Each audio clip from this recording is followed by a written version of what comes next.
حضرت ابو ہریرہ رضی اللہ عنہ فرماتے ہیں رسول خدا صلی اللہ علیہ وسلم سے پوچھا گیا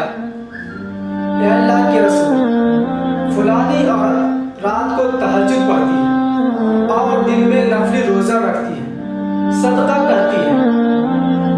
خیرات دیتی ہے، نیک عمل کرتی ہے، لیکن ان کی زبان سے ان کے پڑوسیوں کو تکلیف پہنچتی ہے، آپ صلی اللہ علیہ وسلم کا اس کے بارے میں کیا خیال ہے؟ آپ صلی اللہ علیہ وسلم نے ارشاد فرمایا اس میں کوئی بھلائی نہیں، وہ جہنمیوں میں سے۔ پھر پوچھا گیا اے اللہ کے رسول فلانی عورت صرف فرض نماز پڑھتی ہے اور کبھی کبھار پنیر کے ٹکڑے صدقہ کر دیتی ہے، لیکن وہ اپنی زبان سے کسی کو تکلیف نہیں پہنچاتی، اس کے بارے میں آپ صلی اللہ علیہ وسلم کا کیا ارشاد ہے؟ آپ صلی اللہ علیہ وسلم نے ارشاد فرمایا وہ جنتیوں میں